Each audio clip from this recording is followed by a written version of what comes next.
रूस के राष्ट्रपति व्लादिमीर पुतिन के साथ खड़ा ये शख्स कोई आम सैनिक नहीं है। इस शख्स ने अकेले यूरोप और अमेरिका की नींद उड़ा रखी है। उसके दुश्मनों की संख्या बढ़ती जा रही है मगर उसको इससे कोई परहेज नहीं है। संगीत। इस शख्स का नाम है इब्राहिम ट्रेरे, 36 साल का नौजवान राष्ट्रपति जो बुर्किना फासो में बदलाव की नई कहानी लिख रहा है। ट्राओ ने तख्ता पलट के जरिए सत्ता हत्या थी जैसा कि तानाशाह किया करते हैं, लेकिन तोरे ने समय के साथ अपनी अलग छवि बनाई और बहुत जल्द आम जनता के बीच पॉपुलर हो गए। उनकी गिनती अफ्रीका के सबसे ताकतवर और सबसे लोकप्रिय नेताओं में होने लगी है। उनके बारे में कहा जाता है कि उनकी रीढ़ की हड्डी स्टील की है जो किसी के सामने झुकना नहीं जानता, इसीलिए ट्राओरी की तुलना थॉमस संकारा से होती है। संकारा बुर्किना फासो के सबसे करिश्माई नेता थे। उन्होंने फ्रांस की दादागिरी का डटकर मुकाबला किया था। वे अपने मुल्क को आत्मनिर्भर बनाना चाहते थे, इससे फ्रांस को अपनी पोजीशन खिसकती हुई नजर आई। वो संकारा से नाराज रहने लगा। इसी बीच संकारा का सैन्य तख्ता पलट हो गया और बड़ी बेरहमी से उनकी हत्या करवा दी गई। कई लोग यह मानते हैं कि उनकी हत्या के पीछे फ्रांस था, लेकिन कभी इसकी सही से इंक्वायरी नहीं हो पाया। आशंका है कि ट्रेरे का हश्र भी सनरा जैसा हो सकता है। उनको कई बार मारने की कोशिशें भी हो चुकी हैं, लेकिन ट्रेरे कहते हैं मैं किसी से नहीं डरता, मेरा लक्ष्य है मातृभूमि या मौत। नमस्कार, मेरा नाम है दिव्याशी सुमराव और आज मैं आपको सुनाऊंगी बुर्किना फासो और इब्राहिम ट्रेरे की कहानी। हमने थोड़ी डिटेल्ड वीडियो बनाई है ताकि आपको पूरा कॉन्टेक्स्ट इसका समझ आए, तो सब्र बनाकर रखिएगा। अफ्रीका 54 देशों से मिलकर बना हुआ है। एरिया और पॉपुलेशन में दूसरा सबसे बड़ा महाद्वीप है। प्रकृति ने उसको जियोग्राफी, वाइल्ड लाइफ और नेचुरल रिसोर्सेज से दिल खोलकर नवाजा है। आर्ट, कल्चर और लिटरेचर में भी इसका कोई सानी नहीं है। अफ्रीका को इंसानी सभ्यता की आधारशिला भी कहा जाता है, लेकिन आज के दौर में उसकी पहचान बिल्कुल बदल चुकी है। जब भी हम अफ्रीका का नाम सुनते हैं हमारे दिलो दिमाग में गरीबी, अकाल, भूखमरी, पलायन की दर्दनाक तस्वीरें उभरने लगती हैं। हमें एक ऐसी जमीन का ख्याल आता है जहां लॉ एंड ऑर्डर के लिए कोई जगह नहीं होगी और जहां आए दिन हत्या, सिविल वॉर और तख्ता पलटकर दौर चलता होगा। इस कल्पना में सब कुछ गलत भी नहीं है। अफ्रीकी देशों का इतिहास इसी तरह की कहानियों से भरा पड़ा है, लेकिन जैसे ही हम इतिहास में दाखिल होते हैं हमें इसकी वजह समझ आने लगती है। कैसे यूरोप और अमेरिका ने अफ्रीका को सदियों तक लूटा, कैसे उन्होंने सभ्य बनाने के नाम पर देशों को गुलाम बना लिया, कैसे लाखों लोगों की हत्या की और कैसे उनकी संस्कृति और उनकी पहचान को नष्ट कर दिया। ये सिलसिला आज भी जारी है, बस उसका स्वरूप बदल गया है। वेस्ट अफ्रीका में बसा बुर्किना फासो इसका क्लासिक उदाहरण है। बुर्किना फासो एक लैंड लॉक्ड कंट्री है। इसका बॉर्डर 6 देशों से लगा हुआ है, घाना, टोगो, बेनिन, नाइजर, माली और आइवरी कोस्ट। बुर्किना फासो 2 शब्दों से मिलकर बना है, बुर्किना यानी कि ईमानदार और फासो यानी लैंड से, इसलिए इसको ईमानदार लोगों की धरती भी कहा जाता है। लेकिन ये नाम पहले कुछ और था। 1983 से पहले इस देश को अपर वोल्टा कहते थे। फिर एक क्रांतिकारी लीडर ने नाम के साथ साथ मुल्क की पहचान बदल दी। उसके लीडर का नाम था थॉमस संकारा। उनको अफ्रीका कारकाल शेगवेरा कहते हैं। संकारा का नाम आप याद रखिएगा क्योंकि बुर्किना फासो के इतिहास में उनका रोल बेहद निर्णायक था। उनके बाद बुर्किना फासो का इतिहास 2 हिस्सों में बट गया, एक उनसे पहले का और दूसरा उनके बाद का। अभी पहले वाला इतिहास जान लेते हैं। जहां आज बुर्किना फासो है वहां लगभग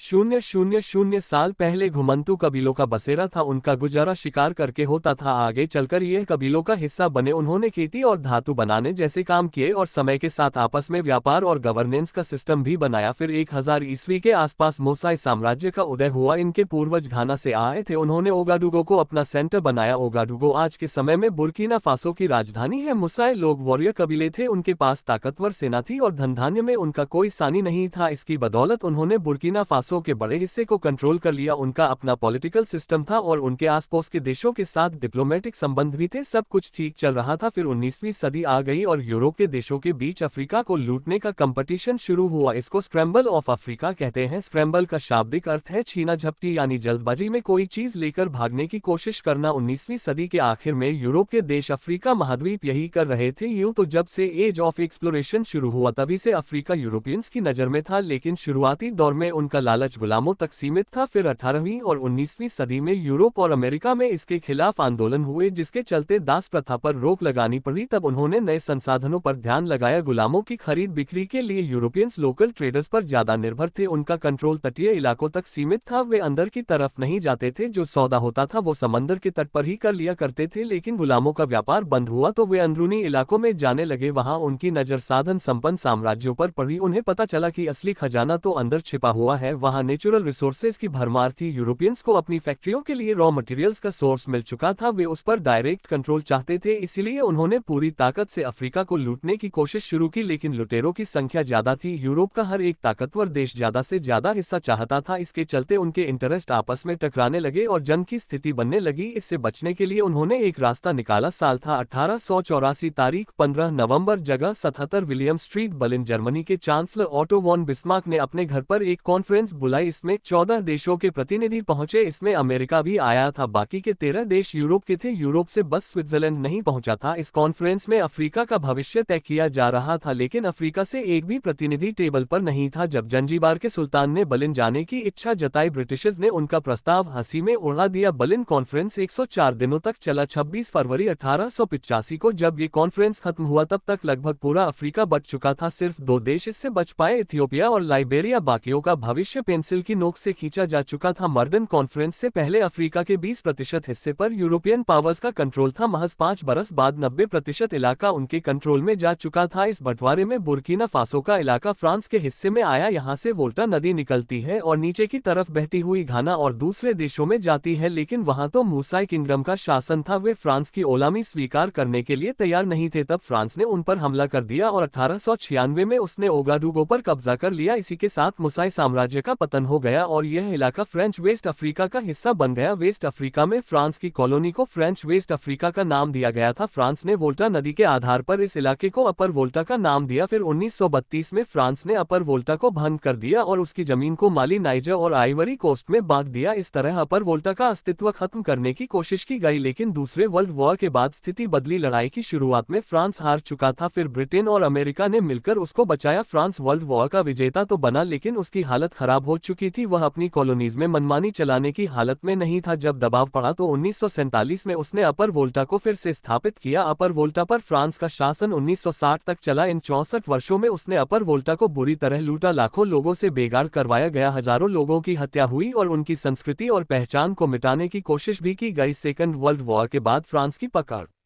कमजोर होने लगी थी। 1950 के दशक में वहां आजादी के लिए आंदोलन शुरू हुआ और तब 1958 में रिपब्लिक ऑफ अपर वोल्टा बनाया गया। फ्रांस ने उन्हें ऑटोनॉमी दी और रेफरेंडम के जरिए आजादी चुनने का अधिकार दिया। आखिरकार 5 अगस्त 1960 को अपर वोल्टा पूरी तरह आजाद हुआ और आजादी की लड़ाई के नेता रहे मॉरिस येमोगो पहले राष्ट्रपति बने। आजादी से शांति और स्थिरता आनी थी, लोकतंत्र आना था, लेकिन हुआ इसका एकदम उल्टा। अपर वोल्टा में भ्रष्टाचार, अराजकता, हिंसा और तख्ता पलट का सिलसिला शुरू हो गया। अपर वोल्टा, जिसको अब बुर्किना फासो कहते हैं, में अब तक 8 तख्ता पलट हो चुके हैं। सिर्फ एक बार पावर का पीसफुल ट्रांसफर हुआ है और यह हाल सिर्फ बुर्किना फासो का नहीं है, ज्यादातर अफ्रीकी देशों का इतिहास ऐसी घटनाओं से भरा हुआ है। अगस्त 2023 में अलजीरा ने एक रिपोर्ट पब्लिश की थी, इसमें दुनिया भर में हुए सैन्य तख्ता पलट का ब्यौरा दर्ज था। अमेरिकी रिसर्चर्स जोनाथन पावेल और क्लेटन थाइन ने स्टडी करके डाटा निकाला था। इसके मुताबिक अफ्रीका के 54 में से 45 देशों में कभी ना कभी तख्ता पलट की कोशिश जरूर हुई है और दुनिया भर में जितने तख्ता पलट सफल हुए उनमें से लगभग आधे अफ्रीका के थे। उसमें भी वेस्ट अफ्रीका का इलाका ज्यादा सेंसिटिव रहा है, इसलिए इसको क्रू बेल्ट भी कहते हैं। बुर्किना फासो भी इस बेल्ट का हिस्सा है, लेकिन ऐसा हुआ क्यों? आजादी के बाद भी इन देशों में शांति और स्थिरता क्यों नहीं आ पाए? इसके 3 बड़े कारण थे। पहला कारण था स्क्रैम्बल फॉर अफ्रीका। जब यूरोप के देशों ने अफ्रीका का बंटवारा किया, उन्हें लोकल पॉपुलेशन, कल्चर और ट्रेडिशन का बिल्कुल भी इल्म नहीं था। वे अफ्रीका के बारे में ज्यादा जानते भी नहीं थे और न ही उन्होंने किसी लोकल व्यक्ति को साथ में बिठाया था। मैप पर जो लकीरें खींची गई उनका फोकस यूरोपियन इंटरेस्ट पर था। इसके चलते एक ही समुदाय के लोग अलग अलग देशों में बंट गए। आज भी कई देशों में ऐसे एथनिक ग्रुप्स मिल जाएंगे जिनका एक बड़ा हिस्सा दूसरे देशों में रहता है। जो भी ग्रुप्स जहां कहीं भी माइनॉरिटी में रहे, उन्हें दिक्कत होती रही। कॉलोनियल रूल के दौरान एक और चीज हुई, यूरोपियंस ने डिवाइड एंड रोल वाला फॉर्मूला वहां भी लागू किया। उन्होंने एक समुदाय के लोगों को तरजीह दी, उन्हें लूट में हिस्सा दिया और उनके जरिए दूसरे ग्रुप्स को कंट्रोल में रखा। उन्हें बुनियादी अधिकारों से भी वंचित रखा गया। जब आजादी मिली और कॉलोनियल रूल खत्म हुआ, तब उनका असंतोष खुलकर सामने आया। रवांडा का जनसंहार इसका एक बड़ा उदाहरण है। वहां 2 मुख्य समुदाय हैं, हुतू और तुत्सी। हुतू मेजॉरिटी में है जबकि तुत्सी अल्पसंख्यक है। रवांडा पर बेल्जियम और जर्मनी ने शासन किया था। वे तुत्सी लोगों को सुपीरियर मानते थे, उन्होंने ज्यादातर सरकारी पदों पर उन्हीं को रखा, जबकि हुतू लोगों का शोषण होता रहा। इसके चलते उनके अंदर गुस्सा भरता गया। जब रवांडा आजाद हुआ, लीडरशिप हुतू नेताओं के पास आ गई, तब उन्हें बदला लेने का मौका दिखा। उन्होंने हुतू लोगों को हिंसा के लिए उकसाया और उनके बीच नफरत बढ़ाते रहे। इसका परिणाम 1994 के जनसंहार में दिखा। अब दूसरा कारण समझते हैं, डोमेस्टिक फैक्टर्स। अफ्रीकी देशों में शासकों का फोकस हमेशा अपने स्वार्थ पर रहा। एक बार कुर्सी मिली फिर छोड़ना भूल गए। उन्होंने सत्ता में बने रहने के लिए संविधान बदला, चुनावों में धांधली करवाई और स्वतंत्र संस्थाओं पर ताला लगा दिया। वे अपने इर्द गिर्द अपने वफादारों को बिठाते रहे और सत्ता की मलाई उन्हीं में बांटते रहे। इस तरह शीर्ष पर बैठे कुछ लोग अमीर होते गए और आम जनता पिसती रही। इसके चलते डेमोक्रेटिक प्रोसेस में लोगों का भरोसा घटता गया। वे बदलाव के लिए किसी चमत्कार का इंतजार करने लगे। ये चमत्कार उन्हें मिलिट्री ने दिखाया, क्योंकि उनके पास ताकत थी और इस ताकत से सत्ता बदली जा सकती थी। इसलिए जब जब उन्होंने तख्ता पलट किया, लोग खुश हुए। तख्ता पलट के समर्थन में रैलियां निकाली, लेकिन उनकी खुशी देर तक नहीं रुकी, क्योंकि नया शासक कहीं ज्यादा खतरनाक साबित हुआ। फिर लोग एक और चमत्कार का इंतजार करने लगे। ये चक्र आज तक चल रहा है। अब तीसरे कारण पर आते हैं, एक्सटर्नल फैक्टर्स। अफ्रीका के ज्यादातर देश 1950 और 1960 के दशक में आजाद हुए थे। तब यूरोपियन पावर्स को डायरेक्ट रूम छोड़ना पड़ा था, लेकिन उनका लालच नहीं छूटा था। इसको फ्रांस के उदाहरण से समझते हैं। अफ्रीका में फ्रांस की 22 कॉलोनीज थी। उनकी आखिरी कॉलोनी जिबूती था। वो 1977 में आजाद हुआ, लेकिन फ्रांस ने इन देशों को कभी आत्मनिर्भर नहीं होने दिया। नेचुरल रिसोर्सेज से लेकर इकोनॉमी और पॉलिटिक्स तक में उसका दखल बना रहा। आज भी कम से कम 14 देशों की नेशनल करेंसी CFA फ्रैंक है। ये करेंसी फ्रांस छापता है और इसके जरिए इन देशों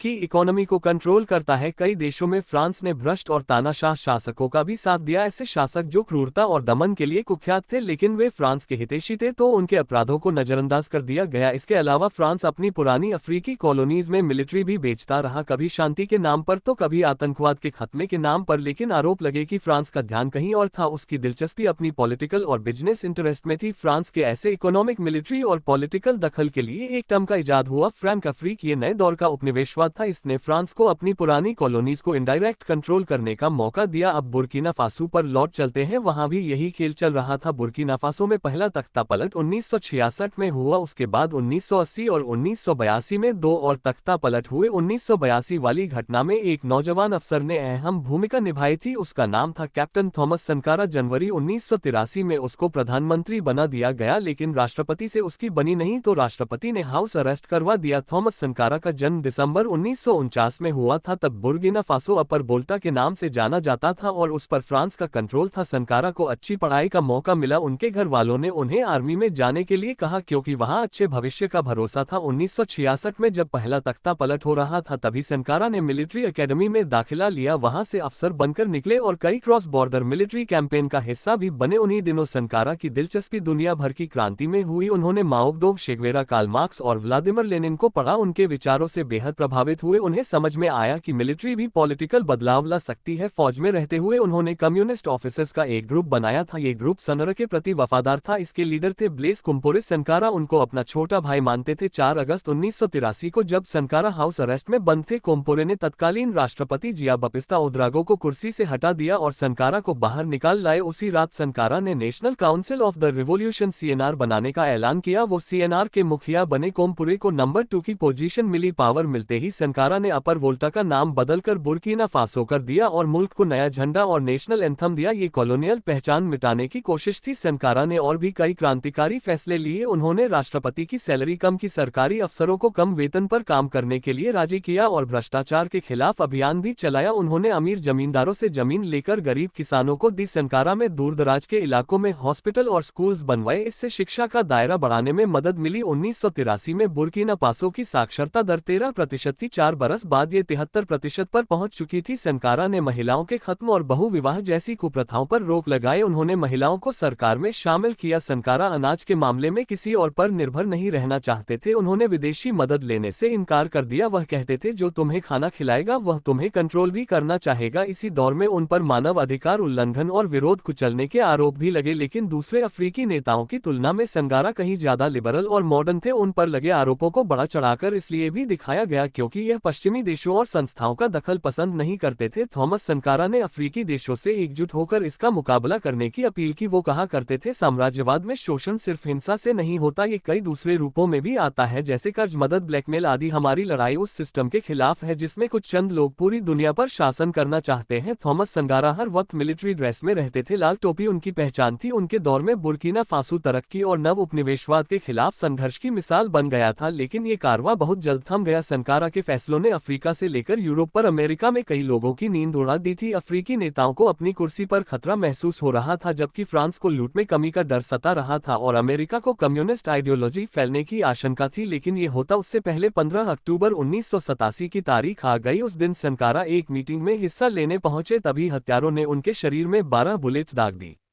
सनकारा की मौके पर ही मौत हो गई। उस रोज 12 और लोगों को मारा गया था। सनकारा की बॉडी को तुरंत अनजान जगह पर दफना दिया गया। उनकी बॉडी का परीक्षण करने वाले डॉक्टर्स ने रिपोर्ट में लिखा, डाइड बाय नेचुरल कॉज। इसी के साथ बुर्किना फासो के इतिहास का सबसे क्रांतिकारी चैप्टर बंद हो चुका था और इसका मास्टरमाइंड था ब्लेस कुम्पोरे। जी हाँ, वही कुम्पोरे जिसने 1983 में सनकारा को कुर्सी हासिल करने में मदद की थी, लेकिन 4 वर्ष बाद उसने अपने नेता का तख्ता पलट कर दिया और खुद राष्ट्रपति बन गया। कुम्पोरे ने एक एक कर सनकारा की पॉलिसीज को पलटना शुरू किया। उसने नेशनलाइज्ड कंपनियों को फिर से प्राइवेट कर दिया और वर्ल्ड बैंक और IMF से कर्ज लेना शुरू किया। कुम्पोरे ने फ्रांस और अमेरिका के साथ भी दोस्ती कर ली। फ्रांस ने कुम्पोरे को सिर पर बिठाकर रखा। इसके अलावा जिस कमांडर ने सनकारा की हत्या की थी उसको फ्रांस ने अपना सर्वोच्च अवार्ड देकर सम्मानित किया। फ्रांस ने सनकारा की हत्या में अपनी भूमिका कभी स्वीकार नहीं की, लेकिन संदेह हमेशा बना रहा क्योंकि सनकारा की मौत का सबसे ज्यादा फायदा उसी को मिला था। खैर, ब्लेस कुम्पोरे ने 27 बरस तक शासन चलाया। उसके कार्यकाल में बेहिसाब भ्रष्टाचार और दमन चलता रहा, लेकिन वेस्टर्न कंट्रीज आंख मूंद कर उसको सपोर्ट करती रही। फिर 2014 में ब्लेस कुम्पोरे के खिलाफ जबरदस्त प्रोटेस्ट हुआ और तब कुम्पोरे देश छोड़कर भाग गया। इसके बाद नई सरकार ने सनकारा हत्याकांड की जांच का आदेश दिया। तब उनकी बॉडी को कब्र से निकाला गया, उसका DNA टेस्ट हुआ और फिर से उनको दफनाया गया। 2021 में सनकारा की हत्या में शामिल 14 लोगों पर मुकदमा शुरू हुआ। 2022 में केस का फैसला आया। 3 लोग सबूत के अभाव में छोड़ दिए गए। 8 लोगों को 3 से 20 बरस तक की सजा मिली। मेन मास्टरमाइंड ब्लेस कुम्पोरे और उसके 2 साथियों को उम्र कैद की सजा सुनाई गई, लेकिन कुम्पोरे की सजा का पालन नहीं हो सका। वो 2014 से आइवरी कोस्ट में रह रहा है। उसको वहां की नागरिकता भी मिल गई है और उसका बुर्किना फासो लौटने का कोई इरादा नहीं है। भले ही कुछ लोगों ने थॉमस सनरा को मिटाने की कोशिश की हो, लेकिन उनकी लेगेसी आज भी जिंदा है। अफ्रीका के कई देशों में लोगों ने अपना रोल मॉडल मानते हैं। साउथ अफ्रीका के चुनाव में सनकारा को अक्सर याद किया जाता है और बुर्किना फासो में तो उन्हीं जैसा एक शख्स सरकार चला रहा है जिसका नाम है इब्राहिम ट्रेरे। ट्रेरे ने अपने सामने सनकारा को नहीं देखा। उनकी पैदाइश 1988 की है। तब तक सनकारा जा चुके थे, लेकिन उनकी झलक जरूर मिलती है। ट्राउ कहते भी हैं, जो काम थॉमस सनरा ने शुरू किया था उसको अंजाम तक मैं पहुंचाऊंगा। तो क्या है इब्राहिम ट्राउडे की कहानी? जब तक बुर्किना फासो में सितंबर 2022 का सैन्य तख्ता पलट नहीं हुआ था, इब्राहिम ट्राउडे को बहुत कम लोग जानते थे। वह फौज में लोअर रैंक के अफसर थे। उनकी उम्र महज 34 साल थी, लेकिन 2022 में हुए दूसरे सैन्य तख्ता पलट ने उनको सीधे सत्ता के शीर्ष पर पहुंचा दिया। इब्राहिम ट्रावरे ने 2009 में आर्मी ज्वाइन की थी। उनकी ट्रेनिंग मोरक्को में हुई और उन्होंने माली और बुर्किना फासो में जिहादियों के खिलाफ ऑपरेशंस में हिस्सा लिया था, लेकिन वे कभी बड़ी लीडरशिप रोल में नहीं रहे थे। शुरुआती दिनों में ट्रावरे ने 2 बड़े वादे किए। पहला, 2 से 3 महीनों के अंदर आतंकवाद खत्म कर दूंगा और दूसरा, मैं ज्यादा दिन पावर में नहीं रहूंगा। जुलाई 2024 तक कुर्सी फुल टाइम सरकार को ट्रांसफर कर दी जाएगी। इन वादों को 32 महीने हो चुके हैं, लेकिन इनमें से एक भी वादा पूरा नहीं हुआ है। बुर्किना फासो में आतंकवाद की समस्या अभी भी बरकरार है और ट्रेरे मिलिट्री रूल को 2029 तक एक्सटेंड कर चुके हैं। उन्होंने साफ कर दिया कि चुनाव कराना उनकी प्राथमिकता नहीं है। उनकी सरकार पर प्रेस फ्रीडम खत्म करने, विरोधियों को दबाने और गैर न्यायिक हत्याओं के आरोप भी लगते रहते हैं। इन सब के बावजूद इब्राहिम ट्रावरे की लोकप्रियता बढ़ती जा रही है। वो सिर्फ बुर्किना फासो नहीं बल्कि पूरे अफ्रीका के सबसे लोकप्रिय नेता बन चुके हैं। लेकिन कैसे? इसको 3 पॉइंट्स में समझते हैं। नंबर 1, ट्राउ ने सत्ता में आते ही फ्रांस से रिश्ता तोड़ लिया। उन्होंने फ्रांसीसी सैनिकों और डिप्लोमेट्स को बाहर निकाल दिया। फ्रेंच सैनिक 2013 से जिहादी गुटों के खिलाफ जंग लड़ रहे थे, लेकिन कहा जा रहा था कि उनका फोकस जिहादियों से ज्यादा अपने बिजनेस और पॉलिटिकल इंटरेस्ट पर है। जैसा कि हमने पहले भी बताया, बुर्किना फासो पर फ्रांस ने 64 वर्षों तक डायरेक्ट रूल किया और अगले 6 दशकों तक इनडायरेक्टली कंट्रोल करते रहे। इसके चलते आम जनता फ्रांस से नाराज थी। जिसे भी फ्रांस की लूट का अंदाजा है वो उनको विदेशी आक्रांता की तरह देखता है। जब ट्रेरे ने उनको